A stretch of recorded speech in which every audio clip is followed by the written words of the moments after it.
భారత రాష్ట్రపతి ద్రౌపది ముర్ముకు విదేశీ గడ్డపై అరుదైన గౌరవం దక్కింది. తూర్పు ఐరోపా పర్యటనలో భాగంగా రోమనియా చేరుకున్న ఆమెకు అక్కడి ప్రముఖ Bucharest university of economic studies అత్యున్నత గౌరవ డాక్టర్ హనరీస్ కాసా పురస్కారాన్ని ప్రదానం చేసింది.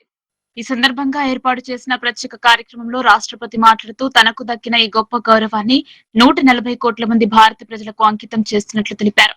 భారత్ రోమానియాల మధ్య ఉన్న సుదీర్ఘకాల స్నేహబంధానికి ఇరు దేశాల ప్రజల మధ్య ఉన్న ఆత్మీయతకు ఈ పురస్కారం నిదర్శనమని ఆమె ఆనందం వ్యక్తం చేశారు.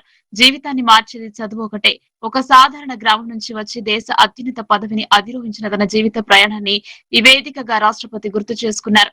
మనిషి జీవితంలో సమాజంలో గొప్ప మార్పును తీసుకురాగల ఏకైక శక్తే విద్య అని ఉద్ఘాటించారు. పూర్వం తాను ఉపాధ్యాయులుగా పనిచేసిన రోజులను ప్రస్తావిస్తూ ఒక చిన్న తరగతి గది మొత్తం కుటుంబాన్ని ఒక సమాజపు భవిష్యత్తునే పూర్తిగా మార్చివేస్తుందని పేర్కొన్నారు. కేంద్ర మంత్రి ధర్మేంద్ర ప్రధాన్ రాజీనామా కోరుతూ ఢిల్లీలో కాక్రోచ్ జనతా పార్టీ ఆధ్వర్యంలో విద్యార్థులు చేపట్టిన ఆందోళనలపై ఇప్పుడు దేశవ్యాప్తంగా చర్చ జరుగుతోంది. విద్యార్థుల ఆందోళనలకు మద్దతుగా పలువురు ప్రముఖులు ట్వీట్లు చేస్తున్నారు. విపక్షాలు కూడా విద్యార్థులకు మద్దతుగా ప్రతి చోట కార్యక్రమాలు నిర్వహిస్తున్నాయి. ఇదంతా సహజంగానే బీజేపీ ఆధ్వర్యంలోని కేంద్ర ప్రభుత్వానికి ముచ్చెమటలు పట్టిస్తుంది.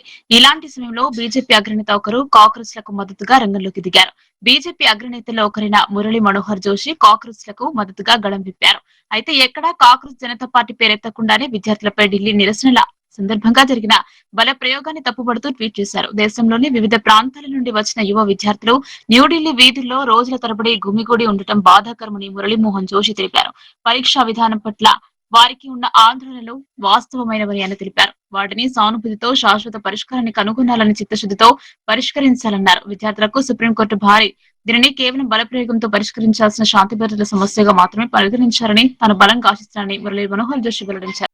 ప్రజారోగ్యం కోసమే సంజీవని పథకాన్ని అందిస్తున్నామని, ఆగస్టు నెల నుంచి రాష్ట్ర వ్యాప్తంగా ఈ పథకాన్ని అమలు చేస్తామని ముఖ్యమంత్రి నారా చంద్రబాబు నాయుడు ప్రకటించారు. మీ ఆరోగ్యం మీ చేతుల్లో ఉంటుందని, ప్రభుత్వం అందించే సంజీవని పథకాన్ని సద్వినియోగం చేసుకోవాలని సీఎం చంద్రబాబు ప్రజలకు పిలుపునిచ్చారు.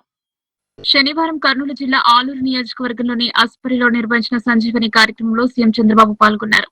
ప్రజారోగ్య పరిరక్షణ కోసం సాంకేతికతను జోడిస్తూ రాష్ట్ర వ్యాప్తంగా అమలు చేయనున్న సంజీవని ప్రాజెక్టు ప్రత్యేకతలను సీఎం చంద్రబాబు ప్రజలకు వివరించారు. ఈ సందర్భంగా ముఖ్యమంత్రి మాట్లాడుతూ విద్య, వైద్యం మీదే ప్రతి కుటుంబం అత్యధికంగా ఖర్చు చేస్తున్న పరిస్థితుల్లో ప్రజల ఆరోగ్య బాధ్యతను ప్రభుత్వమే తీసుకునేలా సంజీవని ప్రాజెక్టును రూపొందించామని సీఎం తెలిపారు. ఆగస్టు నుంచి రాష్ట్ర వ్యాప్తంగా అమలు కానున్న ఈ కార్యక్రమంలో ప్రతి వ్యక్తికి డిజిటల్ హెల్త్ ప్రొఫైల్ రూపొందించి కుటుంబ సభ్యులందరికీ ఆబా హెల్త్ ఐడీలు జారీ చేస్తామని చెప్పారు. ప్రాథమిక ఆరోగ్య కేంద్రం నుంచి రాష్ట్ర స్థాయి వరకు మొత్తం ఆరోగ్య సమాచారాన్ని ఒకే వేదికపై అనుసంధానం చేస్తామని వివరించారు.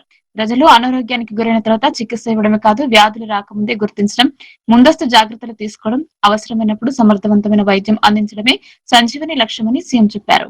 ఆగస్టు 3న ఎస్ఐఆర్ ఓటర్ల సమగ్ర ప్రత్యేక సవరణ ముగుస్తున్నందున ప్రతి గ్రామాన్ని జల్లెడ పడుతున్నారు మహేశ్వరం నియోజకవర్గం కాంగ్రెస్ ఇన్ఛార్జ్ కీచనగారి లక్ష్మారెడ్డి.